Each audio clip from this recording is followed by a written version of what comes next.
Hello students, कैसे हो आप सब लोग। तो आज के वीडियो लेक्चर में हम बात करते हैं भाई। पिछले वीडियो लेक्चर में हमने क्या किया था, फ्रिक्शन के बारे में पढ़ा था। फ्रिक्शन क्या होता है, कितनी उसकी टाइप होती है, कितना फ्रिक्शन लगता है किस टाइप के फ्रिक्शन के अंदर। तो आज हम बात करते हैं भाई कोज ऑफ रोलिंग फ्रिक्शन कि जब कोई बॉडी किसी दूसरी बॉडी या सरफेस के ऊपर रोल करती है तो उसका क्या रीजन होता है। और सेकंड हम पढ़ेंगे लॉ ऑफ लिमिटिंग फ्रिक्शन कि जो लॉज होते हैं हमारे पास लिमिटिंग फ्रिक्शन के, वो कौन कौन से लॉज के ऊपर वो क्या करता है, फॉलो करता है। तो देखिए चलिए सबसे पहले बात करते हैं कोज ऑफ रोलिंग फ्रिक्शन में। तो इसका कोज हम देखते हैं क्या रीजन होता है। कोज ऑफ रोलिंग फ्रिक्शन कि जो रोलिंग फ्रिक्शन आएगा उसका क्या रीजन होता है, किस रीजन से वो लगेगा, उसका क्या कारण होता है भाई।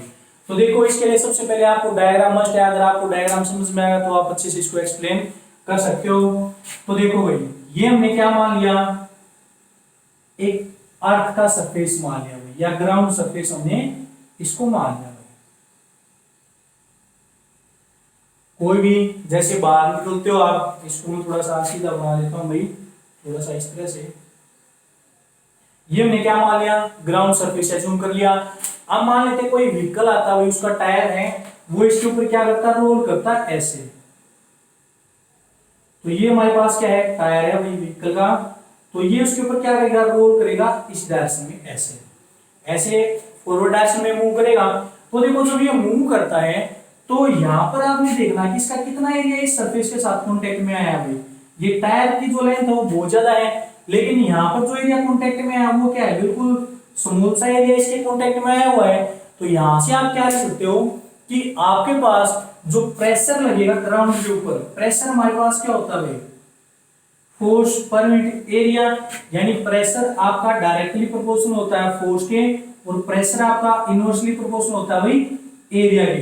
तो देखो यहाँ पर इस पॉइंट के ऊपर ये कितना एरिया ऑफ कांटेक्ट है इस टायर का इस ग्राउंड के साथ, बिल्कुल स्मॉल एरिया कांटेक्ट होता है। जब आप देखते हो जब कोई व्हीकल ग्राउंड के ऊपर खड़ा होता है या चलता है ग्राउंड के ऊपर, तो आप उस टायर का जो नीचे वाला हिस्सा होता है बिल्कुल थोड़ा सा हिस्सा वही क्या होता है, ग्राउंड से टच होता है। तो बाकी साइज के कंपैरिजन में या बाकी एरिया के कंपैरिजन में वो एरिया क्या भाई जो टच कर रखा है ग्राउंड के साथ वो क्या है, बहुत कम है। तो अगर आपका एरिया कम होगा तो वहां पर प्रेशर क्या लगेगा, ज्यादा। प्रेशर ज्यादा लगेगा तो फोर्स क्या, प्रेशर के डायरेक्टली प्रोपोर्शनल। तो आपका उस पॉइंट के ऊपर क्या लगेगा, फोर्स भी ज्यादा लगेगा। तो जब ये आगे की तरफ मूव करके जाएगा, तो जब ये मूव करेगा तो जहां से अगर आपने नोटिस किया हो, तो जब ये टायर ऐसे चलता है तो इसके अंदर इस टाइप से प्रेशर लगता है भाई ग्राउंड के ऊपर। और जहां पर ये टायर होता है वहां पर क्या होता है, इस टाइप से एक आपका डिप्रेशन बन जाता है इस ग्राउंड के ऊपर ऐसे हुई। यानी जो आपका ग्राउंड होता है वो डाउनवर्ड में क्या हो जाता है भाई, मूव हो जाता है, और वो इस तरह से क्या लगेगा उसके ऊपर, डिप्रेशन लग जाता है भाई ये। ठीक है, अब देखो ये जो पॉइंट होता है ना भाई डाउनवर्ड, इसको हम बोल देते हैं डिप्रेशन। डिप्रेशन। और ये जो अपर पॉइंट होता है इसको हम बोल देते हैं माउंट, MOUNT। ये होता है आपका माउंट, और ये क्या होता है आपका डिप्रेशन होता है। ठीक है, और ये हमारा क्या भाई वी है। तो देखो जब ये वी इसके ऊपर इसका एरिया ऑफ कांटेक्ट कम होगा तो प्रेशर क्या लगाएगा, ज्यादा। तो ज्यादा प्रेशर लगाएगा तो इस व्हील ने इसके ऊपर प्रेशर लगाया भाई, प्रेशर लगाएगा तो इसके अंदर क्या प्रोड्यूस होगा, डिप्रेशन।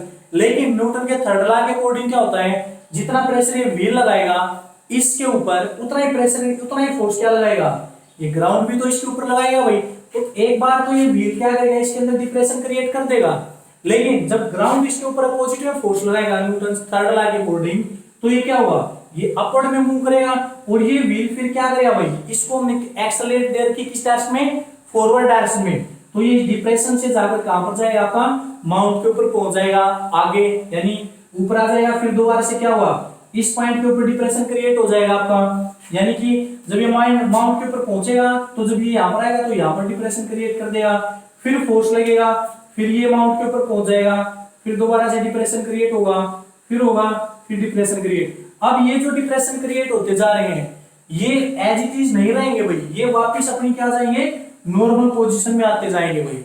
ठीक है, ऐसा नहीं है कि यहाँ पर डिप्रेशन आपका क्या होता है, क्रिएट हो जाएगा। ठीक है, तो ये बात आपने ध्यान रखनी है, जहां पर जितना इसका एरिया ऑफ कांटेक्ट कम होगा उतना ही क्या ज्यादा क्या लगेगा, फोर्स लगेगा, और उतनी जल्दी जल्दी क्या करेगा, आगे की तरफ मूव करेगा डिप्रेशन से माउंट की तरफ। तो इसी वजह से हमारे पास क्या होता है भाई, जैसे एक हम क्या करते हैं, जो हमारे बाइक्स होती हैं, साइकिल्स होती है, उनका जो टायर होता है उनमें जो इनफ्लेटेड होती है, यानी जो हम हवा भरवाते हैं वो क्या रखते हैं, ज्यादा रखते हैं।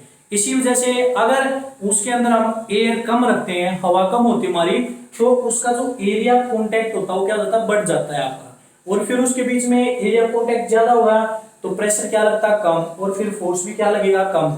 तो उसको में आगे चलाने में क्या होती है, प्रॉब्लम होती है। ठीक है, तो इसी वजह से हम क्या करते हैं भाई कि जो हवा होती है हमारे टायर्स के अंदर वो हम क्या रखते हैं, उसकी ज्यादा से ज्यादा वैल्यू हम रखते हैं, लेकिन इतनी ज्यादा भी नहीं रखते कि वो उसके अंदर क्या हो जाए, वो ज्यादा हो जाए और हमारा टायर क्या हो जाए, फट जाए। तो मैं एक पर्टिकुलर वैल्यू जितनी हमें रखनी चाहिए उतनी हवा में उसके अंदर क्या होती है भाई, रखनी होती है। और इसी की वजह से हमारा जो एरिया ऑफ कॉन्टैक्ट और जो प्रेशर लगता है उसी की वजह से हमारा क्या होगा, ये जो व्हील है वो आगे की तरफ हमारा क्या होगा, मूव करके जाएगा भाई। ठीक है, तो ये हमारे पास रीजन होता है को जो रोलिंग फ्रिक्शन। इसके अंदर फ्रिक्शन क्या होगा, फ्रिक्शन तो इसमें भी होता है, जब आपका कोई व्हीकल रोड के ऊपर चल के जाएगा तो फ्रिक्शन तो उसमें भी होगा, लेकिन वो क्या होगा, अपोजिट डायरेक्शन में। और फ्रिक्शन कितना होता है, कम होगा भाई। हमेशा जो फॉरवर्डिंग फोर्स लगेगा वो कहां पर लगेगा, ये जो बीच में आपका एक्सल होता है ना भाई, टायर का एक्सल, इसके ऊपर फॉरवर्डिंग फोर्स लगता है। ठीक है, और ये जो व्हील होता है ये सिर्फ क्या करेगा, आपका रोटेट करेगा इस फॉरवर्डिंग फोर्स की वजह से जो एक्सल के ऊपर लगा है, और एरिया ऑफ कांटेक्ट की वजह से यहाँ पर डिप्रेशन और माउंट आपके क्रिएट होते जाएंगे, और ये क्या हो जाएंगे, आगे की तरफ चलता जाएगा भाई। ठीक है, ये इसके ऊपर फोर्स लगाएगा, ये इसके ऊपर अपवर्ड फोर्स लगाएगा, तो ये क्या हुआ, आगे की तरफ मूव करेगा। और मूव कौन करवा रहा है इसको, एक्सल, तो ये कंटिन्यूअसली क्या करता रहेगा, फॉरवर्ड डायरेक्शन में आपका रोटेट करता रहेगा भाई। ठीक है, तो ये हमारे पास क्या था, कोज ऑफ रोलिंग फ्रिक्शन था। नेक्स्ट हमारे पास क्या आता है, अगर हम देखते हैं भाई कि जो आपका स्टैटिक फ्रिक्शन होता है वो क्या होता है, आपका एक एडजस्टिंग, सेल्फ एडजस्टिंग फोर्स होता है भाई। वो कैसे होता है, देखो अगर हम स्टैटिक फ्रिक्शन की बात करते हैं तो स्टैटिक फ्रिक्शन की वैल्यू क्या होती है भाई, सबसे ज्यादा होती है स्टैटिक फ्रिक्शन की वैल्यू जब कोई बॉडी किसी दूसरी बॉडी के सरफेस के ऊपर क्या रहती है, रेस्ट में रहती है भाई। यानी हम यहां से बोल सकते हैं static friction is self adjusting.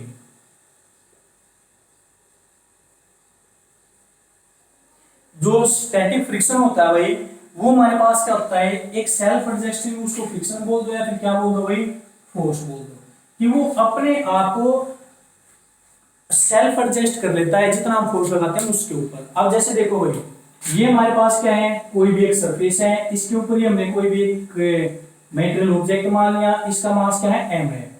अब ये रेस्ट पे है तो इसके भी, इसके ऊपर और जो ये हमारा सरफेस है इसके ऊपर क्या लगा भाई, मैक्सिमम फ्रिक्शन लग रहा है, तब ये इसके ऊपर क्या है, रेस्ट में है। जब मैं इसको चलाने के लिए इसके ऊपर फोर्स लगाता हूं भाई, मैंने फोर्स अप्लाइड कर दिया P फोर्स मैंने उसके ऊपर अप्लाइड कर दिया, तो जो फोर्स ऑफ फ्रिक्शन होगा, अब देखो जब ये मैंने अप्लाइड फोर्स लगाया इसके ऊपर, अगर इसकी वैल्यू फ्रिक्शन से ज्यादा होगी तो ये क्या हो जाएगा, आगे की तरफ मूव करेगा। लेकिन इस अप्लाइड फोर्स की वैल्यू अगर कम होगी तो ये आगे की तरफ आपका मूव करके नहीं जाएगा। तो जितना मैं फोर्स लगाऊंगा, यानी फोर्स की वैल्यू अगर मैं बढ़ाता जाऊंगा तो इसमें फ्रिक्शन की वैल्यू क्या होती जाएगी, कम होती जाएगी। यानी मैं फोर्स को अप्लाई कर रहा हूं और यहाँ पर फ्रिक्शन क्या हो रहा है, कम हो रहा है। और एक पॉइंट ऐसा आता है कि मैं ज्यादा फोर्स लगाता हूं तो ये इसके ऊपर क्या कर देगा, चलना स्टार्ट कर देगा। और जब ये चलना स्टार्ट करेगा, मूव करना स्टार्ट करेगा इसके ऊपर, तो जो स्टैटिक फ्रिक्शन है उसकी वैल्यू क्या होती जाएगी, कम होती जाएगी ना भाई। तो यहां से देखो हमारे पास क्या हुआ कि जो फोर्स ऑफ फ्रिक्शन लगेगा उसको मैं ऐसे दिखा देता हूं, वो किस डायरेक्शन में लगेगा भाई, अपोजिट डायरेक्शन के अंदर लगेगा। ठीक है, तो जितना मैं फोर्स बढ़ा रहा हूं उतना ही आपका स्टैटिक फ्रिक्शन क्या हो रहा है, कम हो रहा है। तो वो भी तो एक टाइप का फोर्स है भाई, फ्रिक्शनल फोर्स जिसको हम बोल देते हैं। तो ये अपने आप अपनी वैल्यू को क्या कर लेता है, कम कर लेता है। या फिर अगर मैं फोर्स कम लगाऊंगा तो इसकी वैल्यू क्या होगी, स्टैटिक फ्रिक्शन की वैल्यू बढ़ती जाएगी। जैसे मैं इस बॉडी को मूव करवा के ले जा रहा हूँ फोर्स लगा के, फिर मैंने धीरे धीरे फोर्स लगाना कम कर दिया तो ये क्या होगी, बॉडी रुकना स्टार्ट हो जाएगी, स्टॉप होना स्टार्ट हो जाएगी, और इसका जो फ्रिक्शन है वो क्या हो जाएगा, इंक्रीज करने लग जाएगा। तो इसका मतलब क्या है कि जो फ्रिक्शनल, जो सेल्फ फ्रिक्शन, स्टैटिक फ्रिक्शन होता है वो सेल्फ एडजस्टिंग होता है। हमारे अप्लाइड फोर्स के अकॉर्डिंग वो अपनी वैल्यू को अपने आप इंक्रीज कर लेता है और अपने आप ही वो क्या कर लेगा, डिक्रीज कर लेगा भाई, ठीक है। तो इसी वजह से हम क्या बोल देते हैं कि जो स्टैटिक फ्रिक्शन होता है वो क्या होता है, सेल्फ एडजस्टिंग होता है, उसको हमें एडजस्ट करने की जरूरत नहीं होती, हमारे फोर्स के अकॉर्डिंग वो अपने आप को एडजस्ट करता रहता है। अगर हम फोर्स ज्यादा लगा रहे हैं तो स्टैटिक फ्रिक्शन की वैल्यू कम होती चली जाएगी और बॉडी मूव करना स्टार्ट कर देगी, और हम फोर्स कम लगा रहे हैं तो उस केस में क्या होगा, स्टैटिक फ्रिक्शन बढ़ता चला जाएगा, यानी फ्रिक्शन बढ़ता चला जाएगा और लास्ट में बॉडी हमारी क्या आ जाएगी, रेस्ट पे आ जाएगी भाई, ठीक है। तो ये हमारे पास क्या थे भाई, स्टैटिक फ्रिक्शन और को जो रोलिंग फ्रिक्शन थे। अब हम बात करते हैं कि जो लिमिटिंग फ्रिक्शन होता है उसके कौन कौन से लॉज होते हैं भाई, ठीक है। तो देखो इनको आपने अंडरस्टैंड करना बहुत जरूरी है। तो सबसे पहले हम बात करते हैं लॉ ऑफ लिमिटिंग फ्रिक्शन की भाई, law of limiting friction.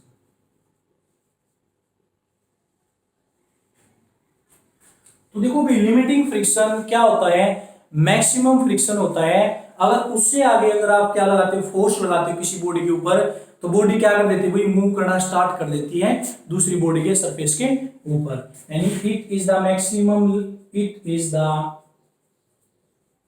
Maximum value of friction, maximum value of friction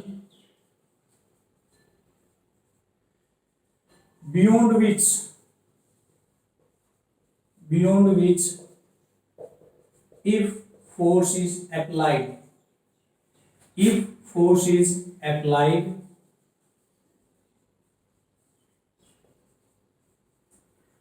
then the body will start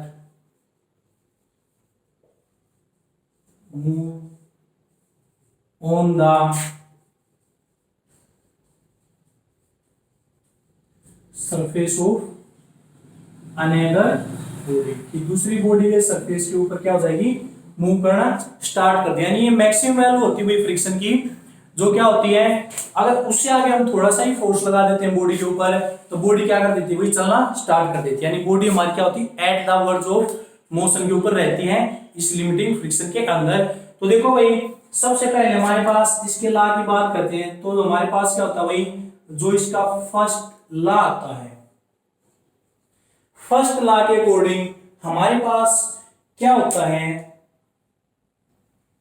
कि सबसे पहले हम बात करते हैं कि जो हमारा जो लिमिटिंग फ्रिक्शन होता है भाई, ठीक है, वो डायरेक्टली प्रोपोर्शनल होता है किसके, जो नॉर्मल रिएक्शन आती है हमारे पास बॉडी की उसके इक्वल हुई।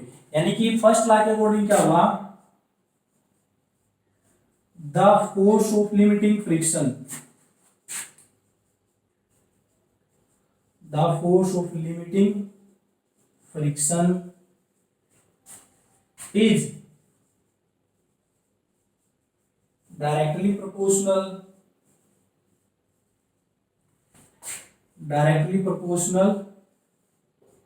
to the normal reaction,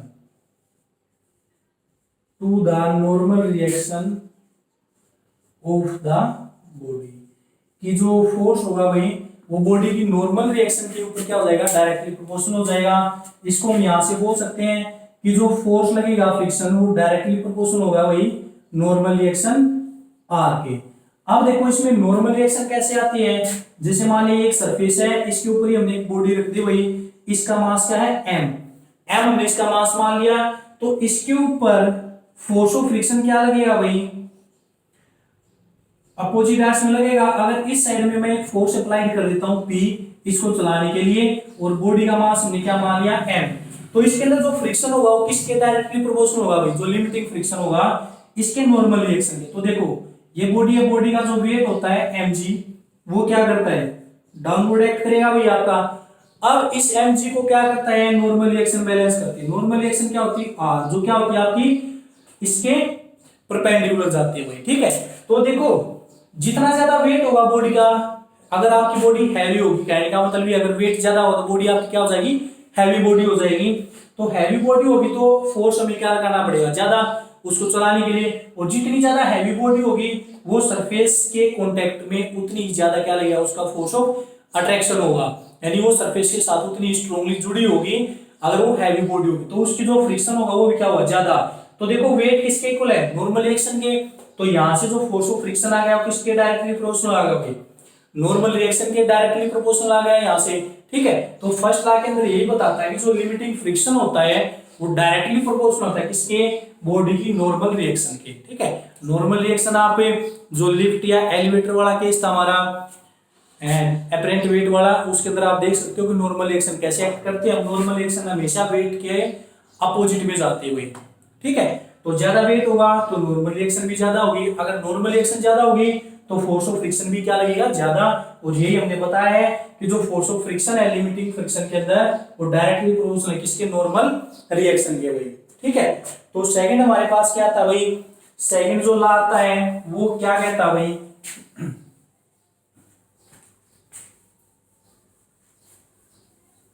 तो देखो ये लॉ है, फिर हम इनका एक्सपेरिमेंट करके देखेंगे कि ये लॉ जो हमने बताए ये ठीक है या नहीं है भाई। तो सेकंड लॉ हमारे पास क्या आता है,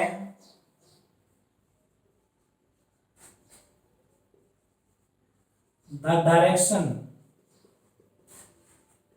of limiting friction, limiting friction बोल दो या फिर कोई फोर्स ऑफ फ्रिक्शन बोल दो, limiting friction is always opposite, is always opposite to the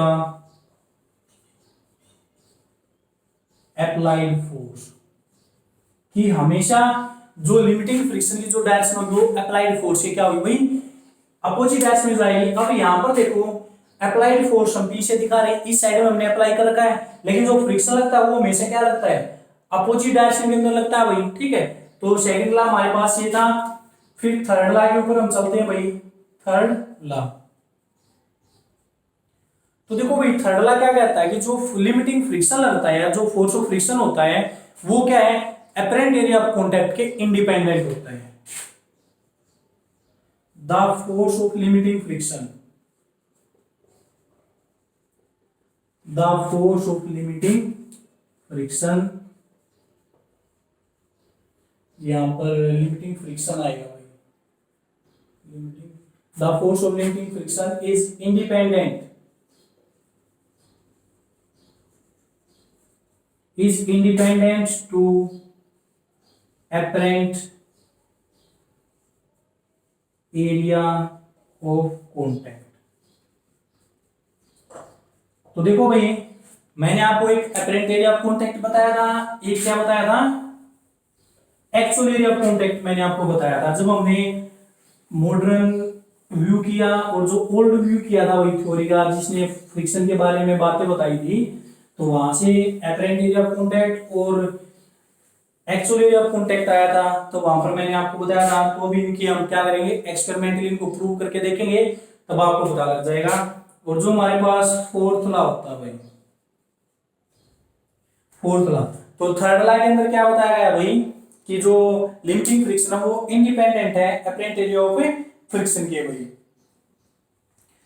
तो नेक्स्ट हमारे पास क्या था कि जो लिमिटिंग फ्रिक्शन होता है भाई वो किसके ऊपर डिपेंड करता है भाई, nature of the material of the surface, the force of limiting friction, the force of limiting friction, the force of limiting friction is depend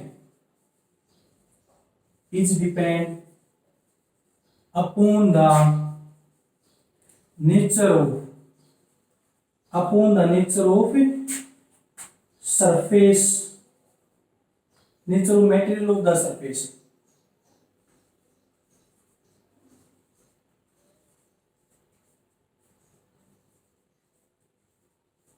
कि जो आपका सरफेस का नेचर है वो सरफेस आपका कैसा है, ठीक है, उसके ऊपर ये डिपेंड करता है। आपका रफ सरफेस है या स्मूथ सरफेस है उसके ऊपर ये डिपेंड करेंगे। तो देखो ये चार लॉ हमने बताए हैं, अब इनको क्या करेंगे, वेरीफाई करके देखेंगे कि जो ये लॉ बताए गए हैं ठीक भी हैं या नहीं है। तो इनके वेरिफिकेशन हम करके देखते हैं भाई। तो इन चार लॉ को आपने क्या कर लेना, नोट कर लेना है। अब इनको हम समझेंगे कि ये लॉ इसने दिए वो ठीक है या नहीं है, या किस तरह से हम इनको वेरीफाई कर सकते हैं भाई। तो इनके हम चलते हैं वेरिफिकेशन के ऊपर भाई। तो इनको आप स्क्रीनशॉट वगैरह लेके या फिर वीडियो को पॉज करके आप इनको लिख सकते हो भाई, नोट डाउन कर सकते हो अपनी नोटबुक के अंदर।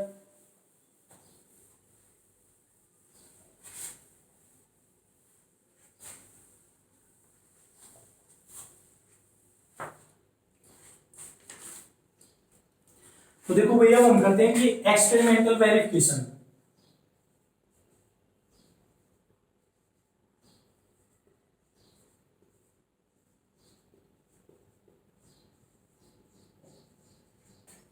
अगर हम इनके एक्सपेरिमेंटल वेरिफिकेशन करते हैं तो एक्सपेरिमेंटल वेरिफिकेशन के अंदर हम क्या करते हैं भाई, हमें कोई भी एक टेबल ले लेते हैं, ठीक है।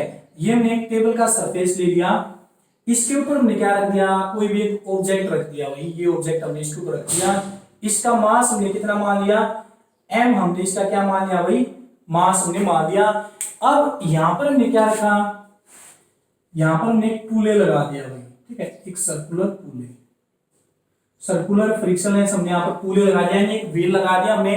अब क्या किया, यहां से इस मास को हमने एक स्ट्रिंग से अटैच कर दिया भाई, और वो स्ट्रिंग इस पूले से होती हुई नीचे की तरफ आ गई, और यहाँ पर हमने कोई एक पान लटका दिया भाई। इसके अंदर हम क्या रखेंगे, वेट रखेंगे, ताकि ये जो हमारा मास है इसके ऊपर फोर्स लगी है, आगे की तरफ क्या करे, मूव करे। अब इसमें देखो सीधी बात, इसका मास है, तो इसका जो वेट होगा वो डाउनवर्ड एक्ट करेगा भाई आपका mg, और जो इसकी नॉर्मल रिएक्शन होगी वो क्या होगी, इसके बिल्कुल परपेंडिकुलर जाएगी अपवर्ड डायरेक्शन में। तो परपेंडिकुलर जाएगी तो किस डायरेक्शन में जाएगी भाई, ये डायरेक्शन हमने किससे दिखा दी, r से। अब इसके अंदर देखो, यहां पर मैंने मास के अंदर कोई भी वेट रख दिया भाई इस टाइप से, ये कब स्लाइड करेगा, जब ये वेट इससे ज्यादा हो जाएगा, ठीक है। तो इसके अंदर क्या होगी, टेंशन प्रोड्यूस होगी भाई T अपोजिट डायरेक्शन में, और हम फोर्स किस डायरेक्शन में लग रहे हैं भाई, फोर्स इस डायरेक्शन में लगेगा, तो एक्सेलरेशन भी किस डायरेक्शन के अंदर आएगी, एक्सेलरेशन भी डाउनवर्ड डायरेक्शन के अंदर आएगी इसमें, ठीक है। अब देखो इस मास के ऊपर जो फ्रिक्शनल फोर्स लगेगा, यहां पर मैं फोर्स कौन सा अप्लाई कर रहा हूं भाई, अप्लाइड फोर्स हम यहां से P से दिखाते हैं, और जो फोर्स ऑफ फ्रिक्शन है उसको हम दिखा रहे हैं F से। ये बात आपने ध्यान रखनी है।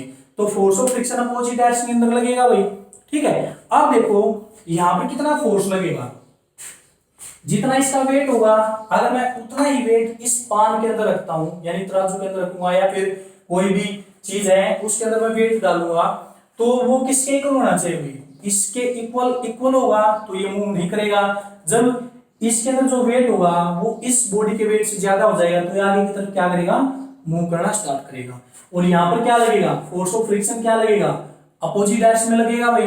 अब देखो फोर्स ऑफ फ्रिक्शन कैसे लगेगा, यहां से देखो पहले ये क्या है, रेस्ट में है भाई, ठीक है, रेस्ट में होगा तो वेट mg नीचे, नॉर्मल रिएक्शन r, तो कितना इसके बीच में कितना फ्रिक्शन लगेगा भाई, इसका वेट के ऊपर, यानी अगर ये ज्यादा हैवी होगा तो ज्यादा फ्रिक्शन होगा इसके और सरफेस के बीच में, और अगर ये कम हैवी होगा यानी ये लाइट होगा तो इसके बीच में क्या होगा, कम फ्रिक्शन लगेगा, ये थोड़ा सा फोर्स लगाते ही आगे की तरफ मूव कर जाएगा। तो देखो वेट किसके डायरेक्टली प्रोपोर्शनल है, r के, और वेट के ही अकॉर्डिंग हमारा क्या लगेगा, इसमें फोर्स ऑफ फ्रिक्शन हमारा क्या होगा भाई, अप्लाई होगा। तो हम यहां से बोल सकते हैं कि लिमिटिंग फ्रिक्शन की कंडीशन कब आएगी, जब आपका फोर्स ऑफ फ्रिक्शन किसके इक्वल हो जाएगा, अप्लाइड फोर्स के इक्वल हो जाएगा, ठीक है। और जो नॉर्मल रिएक्शन होगी आपकी r, वो किसके इक्वल हो जाएगी भाई, mg के इक्वल हो जाएगी, ठीक है, r mg के इक्वल है। और यहां से लिमिटिंग फ्रिक्शन वाली कंडीशन से क्या होगा, फोर्स ऑफ फ्रिक्शन किसके इक्वल हो जाएगा, अप्लाइड फोर्स, यानी लिमिटिंग फ्रिक्शन वही तो होता है भाई, अगर इससे ज्यादा फोर्स अप्लाई करोगे तो लिमिटिंग फ्रिक्शन क्या होगा, कम होगा, और बॉडी आगे की तरफ हमारी क्या करेगी, मूव करना स्टार्ट कर देगी भाई, ठीक है। अब देखो यहां से जितना वेट होगा उतनी नॉर्मल रिएक्शन, और फोर्स ऑफ फ्रिक्शन किसके हिसाब से लगेगा, अगर बॉडी आपकी हैवी है तो ज्यादा फोर्स ऑफ फ्रिक्शन लगेगा, अगर बॉडी आपकी लाइट है तो फोर्स ऑफ फ्रिक्शन क्या लगेगा, कम। तो हम यहां से बोल सकते हैं कि जो फोर्स ऑफ फ्रिक्शन है वो क्या है, इक्वल है भाई किसके, नॉर्मल रिएक्शन के। तो फर्स्ट लॉ ने क्या बताया था, फर्स्ट लॉ ने यही बताया था ना कि जो फोर्स होता है लिमिटिंग फ्रिक्शन का वो डायरेक्टली प्रोपोर्शनल होता है किसके, उसकी नॉर्मल रिएक्शन के। तो नॉर्मल रिएक्शन के इक्वल हमने दिखा दिया, नॉर्मल रिएक्शन किसके इक्वल है, इसके वेट के इक्वल। और फोर्स ऑफ फ्रिक्शन भी क्या लगेगा, वेट के इक्वल लगेगा। अगर ज्यादा हैवी बॉडी होगी तो ज्यादा फ्रिक्शन लगेगा, अगर कम हैवी बॉडी है तो कम फ्रिक्शन लगेगा। तो वेट के ऊपर डिपेंड कर गया ना भाई फ्रिक्शन, और यहाँ से वेट किसके इक्वल है, नॉर्मल रिएक्शन के। तो जो आपका फोर्स ऑफ फ्रिक्शन है वो भी किसके इक्वल होगा, नॉर्मल रिएक्शन के। तो फर्स्ट लॉ को वेरीफाई कर दिया, फिर हम चलते हैं भाई सेकंड लॉ की तरफ। ठीक है। तो देखो सेकंड लॉ में हमने क्या बताया था भाई कि सेकंड लॉ के अंदर हमारे पास आता है कि जो डायरेक्शन होती है लिमिटिंग फ्रिक्शन की वो क्या होती है, अपोजिट होती है किससे, अप्लाइड फोर्स से। तो देखो भाई यहां पर मैं वेट इसके अंदर रख रहा हूं, यानी अप्लाइड फोर्स मैंने किस डायरेक्शन में किया है, डाउनवर्ड डायरेक्शन में, ठीक है। लेकिन जो फ्रिक्शन होता है वो क्या करता है, रोकता है भाई चीजों को, मोशन का अपोज करता है। और मोशन का अपोज कब होगा, अगर कोई बॉडी इस तरफ जा रही है, ऐसे आ रही है मेरी तरफ, उसको मैं रोकूंगा तो किस डायरेक्शन में फोर्स लगाऊंगा, उसे अपोजिट डायरेक्शन में। तो यहीं पर मैंने फोर्स अप्लाई कर दिया भाई, पी फोर्स इसके ऊपर अप्लाई कर दिया, और यहाँ पर जो बॉडी है वो इस तरफ मूव करेगी आपकी, ठीक है। इस तरफ मूव करेगी तो क्या होगा भाई, फ्रिक्शन किस साइड में लगेगा, अपोजिट साइड में। यानी फ्रिक्शन का काम ही क्या होता है, रोकना होता है। तो रोकेगा कब, जब इसके ऊपर अपोजिट डायरेक्शन में फोर्स लगाएगा।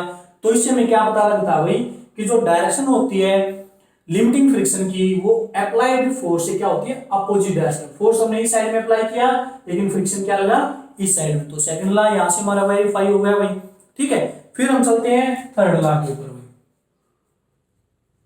थर्ड लॉ, अब देखो थर्ड लॉ के अंदर क्या हुआ, एक तो हम यहां से ये बोल सकते हैं कि इस तरह से हो जाएगा। अब थर्ड लॉ के अंदर क्या बताया था कि जो अपरेंट एरिया होता है, यानी जो फोर्स ऑफ फ्रिक्शन होता है वो अपरेंट एरिया के इंडिपेंडेंट होता है। अब अपरेंट एरिया के इंडिपेंडेंट कैसे बोलेंगे भाई हम, जैसे इसी को मैं आगे बढ़ा देता हूं। अगर मैं क्या करता हूं, इसी डायग्राम के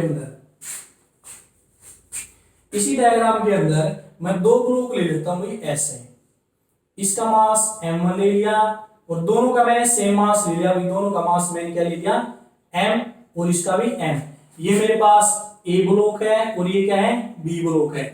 और इसी तरह मैंने एक फ्रिक्शनलेस पुले से नीचे वाले को एक हुक के थ्रू क्या कर दिया भाई, स्ट्रिंग से अटैच कर दिया, और यहाँ पर मैं क्या कर रहा हूँ, फोर्स अप्लाई इसके ऊपर कर रहा हूँ भाई, ठीक है। ये मैंने क्या कर दिया, फोर्स अप्लाई कर दिया। तो फोर्स ऑफ फ्रिक्शन किस साइड में लग रहा है भाई, अपोजिट साइड में लगेगा फोर्स ऑफ फ्रिक्शन इसका, ठीक है। अब इसके अंदर देखो यहां पर क्या है, मैंने दो ब्लॉक रख दिए, दोनों का मास क्या सेम है। अब यहां से देखो F डायरेक्टली प्रोपोर्शनल है R के, तो डायरेक्टली प्रोपोर्शनल है तो हमने एक के केस में दिखाया भाई, दो भी हो सकते हैं, ज्यादा भी हो सकते हैं, दो से। तो देखो इसका जो वेट होगा फर्स्ट का, ये क्या करेगा, डाउनवर्ड एक्ट करेगा कितना, mg, और जो ऊपर वाले का वेट होगा वो भी क्या करेगा, डाउनवर्ड, और वो भी कितना होगा भाई, mg। तो नीचे की डायरेक्शन में कितना होगा, 2mg फोर्स लग गया ना भाई नीचे डायरेक्शन में, यानी दोनों का वेट मिला के क्या होगा, mg प्लस mg 2mg। और जो दोनों की नॉर्मल रिएक्शन होगी दोनों की, वो क्या होगी, अपवर्ड होगी ना भाई, दोनों के लिए नॉर्मल रिएक्शन इस तरह से। नॉर्मल रिएक्शन तो एक ही है, ठीक है, लेकिन वो भी किसके इक्वल होगी, 2mg के, यानी अगर जितना वेट होगा उतनी आपकी क्या होगी, नॉर्मल रिएक्शन। तो ये हमने यहाँ पर क्या दिखा दी, इसकी नॉर्मल रिएक्शन हमने यहाँ पर दिखा दी हुई, ठीक है। अब देखो यहाँ पर अगर नॉर्मल रिएक्शन किसके इक्वल है, mg, लेकिन mg की वैल्यू क्या है, 2, तो नॉर्मल रिएक्शन भी क्या हो जाएगी भाई, डबल हो जाएगी नॉर्मल रिएक्शन भी। तो यहाँ पर जो नॉर्मल रिएक्शन किसके इक्वल है, फोर्स ऑफ फ्रिक्शन के। तो अगर नॉर्मल रिएक्शन डबल होगी तो फोर्स ऑफ फ्रिक्शन भी क्या हो जाएगा आपका, डबल हो जाएगा ना। तो देखो फर्स्ट लॉ यहाँ पर मैंने आपको बताया था कि force of friction normal reaction के इक्वल है, लेकिन बाई चांस अगर आपके माइंड में आता है भाई अगर मैं वेट को डबल कर देता हूँ, इसके ऊपर और ज्यादा वेट रख दूं तो क्या होगा, तो आप इसके ऊपर कितना भी वेट रख सकते हो, तो उसके हिसाब से क्या होगा, नॉर्मल रिएक्शन आपकी इंक्रीज होती जाएगी, और नॉर्मल रिएक्शन इंक्रीज होगी तो आपका फोर्स भी क्या हो जाएगा, इंक्रीज हो जाएगा। तो ये फर्स्ट लॉ को हमने दो बार वेरीफाई कर दिया भाई, ठीक है। सेकंड लॉ क्या था कि जो फोर्स ऑफ फ्रिक्शन लगेगा वो अप्लाइड फोर्स से अपोजिट डायरेक्शन में, ये आपको पता ही है। अब थर्ड क्या होता है कि जो फोर्स ऑफ फ्रिक्शन होता है वो इस अपरेंट एरिया ऑफ कांटेक्ट के इंडिपेंडेंट होता है। अपरेंट एरिया ऑफ कांटेक्ट के इंडिपेंडेंट कैसे होगा, देखो अगर मैं क्या करता हूं भाई, इसी डायग्राम के अंदर ये सरफेस मैंने ले लिया, अब इन बी ब्लॉक को मैं ए ब्लॉक से नीचे ले आता हूं भाई, इसको मैं नीचे उतार देता हूं, ऐसे रख देता हूं इन दोनों ब्लॉक को ऐसे। अब इसको मैंने क्या कर दिया, एक रस्सी से कनेक्ट कर दिया भाई, और इसको ऐसे, और यहाँ पर मैंने क्या कर दिया, वही अपना एक फ्रिक्शनलेस पुले बना लिया, उसके ऊपर मैंने क्या कर दिया, रस्सी को, और नीचे मैंने क्या कर दी, पान के अंदर वेट लटका दिया भाई, ठीक है। ये मैंने क्या मान लिया, ए ब्लॉक है मेरा, और ये क्या हुई हमारा बी ब्लॉक है, ठीक है। अब इसके ऊपर मैं क्या करूंगा, फोर्स अप्लाई करूंगा इस डायरेक्शन में, पी फोर्स मैंने क्या कर दिया भाई, अप्लाई कर दिया। अब देखो इसके अंदर क्या होगी, टेंशन प्रोड्यूस होगी भाई, इस रस्सी के अंदर टेंशन है, मतलब इस रस्सी के अंदर क्या होगा, खिंचाव बनेगा, ठीक है। अब इसके अंदर देखो, इसका वेट क्या था m और इसका वेट भी क्या था भाई m। तो इनका जो मास था, अगर वेट देखते तो वेट क्या होगा, डाउनवर्ड एक्ट करेगा भाई mg, और इसका भी क्या करेगा mg, डाउनवर्ड एक्ट करेगा। ठीक है। और जो फोर्स ऑफ फ्रिक्शन लगेगा वो किस साइड में लगेगा, अपोजिट डायरेक्शन के अंदर लगेगा भाई फोर्स ऑफ फ्रिक्शन। तो इसमें देखो, पहले मैंने इन दोनों को क्या रखा था, एक दूसरे के ऊपर रख रखा था भाई। अब मैंने क्या कर दिया, दोनों को नीचे रख दिया भाई यहां से। तो इसमें क्या डिफरेंस आया दोनों में, देखो अब दोनों का मास कितना है mg प्लस mg, कितना हो गया भाई, मास वही कितना होगा, दोनों का जो वेट होगा, सॉरी वेट कितना हो जाएगा 2mg के इक्वल होगा। अब दोनों की जो नॉर्मल रिएक्शन होगी ये r और ये भी क्या होगी भाई r, नॉर्मल रिएक्शन। अब एक नॉर्मल रिएक्शन किसके इक्वल है mg और दूसरी नॉर्मल रिएक्शन क्या है mg, तो टोटल जो नॉर्मल रिएक्शन होगी वो किसके इक्वल हो जाएगी 2mg, और नॉर्मल रिएक्शन इसकी mg इसकी mg, तो नॉर्मल रिएक्शन भी आपकी क्या हो जाएगी, डबल हो जाएगी भाई यहां से। तो नॉर्मल रिएक्शन भी आपकी डबल होगी, अगर आपका वेट डबल है तो नॉर्मल रिएक्शन भी क्या होगी डबल। अब अगर आपकी नॉर्मल रिएक्शन डबल है तो F डायरेक्टली प्रोपोर्शनल किसके R के, अगर आपकी नॉर्मल रिएक्शन डबल है तो आपका फोर्स ऑफ फ्रिक्शन भी क्या लगेगा, डबल लगेगा भाई इस कंडीशन से। ठीक है, दोनों क्या हो जाएंगे, इक्वल हो जाएंगे। अब देखो इनका जो अपरेंट एरिया है, अपरेंट एरिया क्या है भाई, अपरेंट एरिया ये है ना, टोटल एरिया जो होता है इसको हम बोलते हैं अपरेंट एरिया, और एक्चुअल एरिया होता है जहां से कांटेक्ट में होता है। तो इन दोनों का क्या है, अपरेंट एरिया है। अब देखो पहले अपरेंट एरिया इतना था, एक ब्लॉक जितना, अब अपरेंट एरिया क्या हुआ, दो ब्लॉक जितना। अपरेंट एरिया इन दोनों का बढ़ गया। अब जब अपरेंट एरिया हमने बढ़ा दिया, लेकिन जो फोर्स ऑफ फ्रिक्शन है वो पहले पहले भी क्या लग रहा था भाई, यहाँ पर इसके इक्वल जो ये केस किया था इसके अंदर भी क्या था भाई, r किसके इक्वल था 2mg, यानी कि r भी 2r के इक्वल था, और नॉर्मल रिएक्शन 2r थी तो हमारा फोर्स ऑफ फ्रिक्शन भी क्या था 2f के इक्वल था ना इस केस में। और इस केस में भी जो हमारा फोर्स ऑफ फ्रिक्शन आया वो भी क्या है, डबल आया भाई 2f के इक्वल। तो यहाँ पर एरिया क्या था, एक ब्लॉक जितना था नीचे जो कॉन्टेक्ट में था। ठीक है, अपरेंट एरिया ऑफ कॉन्टेक्ट, और यहाँ पर देखो अपरेंट एरिया ऑफ कॉन्टेक्ट आपका बढ़ गया ना भाई, दो ब्लॉक के इक्वल हो गया। ठीक है, लेकिन आपका जो फोर्स ऑफ फ्रिक्शन है इस केस में भी क्या था 2f था, और इस केस में भी आपका क्या है 2f है, डबल है। तो इससे में क्या पता लगता है कि जो थर्ड वाला है हमारे पास लिमिटिंग फ्रिक्शन का, वो क्या है वेरीफाई हो जाता है कि जो फोर्स ऑफ फ्रिक्शन है, यानी जो फोर्स ऑफ लिमिटिंग फ्रिक्शन है वो आपका अपरेंट एरिया के इंडिपेंडेंट है, उसके ऊपर डिपेंड नहीं करता। आप अपरेंट एरिया ऑफ कॉन्टैक्ट कितना भी बढ़ा लो, फोर्स ऑफ फ्रिक्शन किसके इक्वल लगेगा, नॉर्मल रिएक्शन के इक्वल लगेगा, और नॉर्मल रिएक्शन किसके इक्वल होगी, जितना उसका वेट होगा। तो यहां से हमारे पास क्या होगा भाई, थर्ड लॉ भी प्रूफ हो गया। ठीक है, अब हम बात करते हैं फोर्थ लॉ की। फोर्थ लॉ ने क्या बताया भाई कि जो फोर्स ऑफ लिमिटिंग फ्रिक्शन होता है वो किसके इक्वल होता है, nature of the material, nature of material के क्या होगा वो इक्वल होगा भाई। अब देखो अगर मैं कहता हूं जो ये ब्लॉक है और जो नीचे टेबल हमने रख रखा है, इन दोनों का सरफेस में क्या ले लेता हूं भाई, रफ सरफेस ले लेता हूं, रफ सरफेस। तो देखो अगर मैं दोनों का रफ सरफेस लूंगा और मैं फिर इसके ऊपर क्या करता हूं भाई, फोर्स अप्लाई करता हूं, यहां पर देख लो, ये कहीं पर देख लो, अगर मैं इसका क्या ले लेता हूं भाई, रफ सरफेस ले लेता हूं ऐसे, और इस टेबल का भी मैं रफ सरफेस ले लेता हूं, तो दोनों के बीच में क्या लगेगा, फोर्स ऑफ फ्रिक्शन ज्यादा लगेगा भाई, फोर्स ऑफ फ्रिक्शन। ठीक है, लेकिन अगर मैं दोनों को क्या कर देता हूं, स्मूथ सरफेस कर देता हूं, ये दोनों को एक्स्ट्रा स्मूथ मैंने कर दिया, यानी कि मैंने दोनों के ऊपर क्या कर दिया, ब्लैक पेंट कर दिया भाई।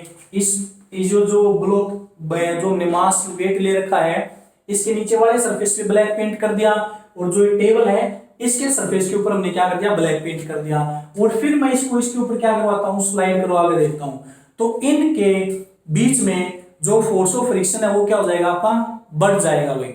आप करके देख लेना घर के ऊपर ये एक्सपेरिमेंट, कि जब हम एक्स्ट्रा स्मूथ कर देते हैं सरफेस को तो जो फोर्स ऑफ फ्रिक्शन है वो क्या हो जाता है, बढ़ जाता है। किस वजह से, क्योंकि उनके बीच में जो मॉलिक्यूल का फोर्स है, जो एडेसिव फोर्स है वो एप्लीकेबल हो जाता है फिर। ठीक है, और उसकी वजह से फोर्स ऑफ फ्रिक्शन आपका क्या हो जाएगा, इंक्रीज कर जाएगा आपका। ठीक है, तो अगर आप रफ सरफेस लेते हो तो आपका फोर्स ऑफ फ्रिक्शन उसमें भी बढ़ेगा, लेकिन जब आप स्मूथ सरफेस लेते हो तो उसमें जो आपका फोर्स ऑफ फ्रिक्शन है भाई वो और भी ज्यादा इंक्रीज कर जाएगा आपका। ठीक है, ये बात आपने ध्यान रखनी है भाई, कि जब आप एक्स्ट्रा स्मूथ सरफेस लेते हो ना तो फोर्स ऑफ फ्रिक्शन आपका और भी ज्यादा क्या कर जाता है, इंक्रीज कर जाता है। तो यहाँ से जो फोर्थ लॉ था वो क्या बताया था कि जो फोर्स ऑफ फ्रिक्शन है वो सरफेस के मटेरियल के ऊपर डिपेंड करता है। अगर आपका मटेरियल रफ है तो फोर्स ऑफ फ्रिक्शन बढ़ेगा, लेकिन अगर आपका मटेरियल एक्स्ट्रा स्मूथ है तब भी आपका जो फोर्स ऑफ फ्रिक्शन है वो क्या कर जाएगा, इंक्रीज कर जाएगा।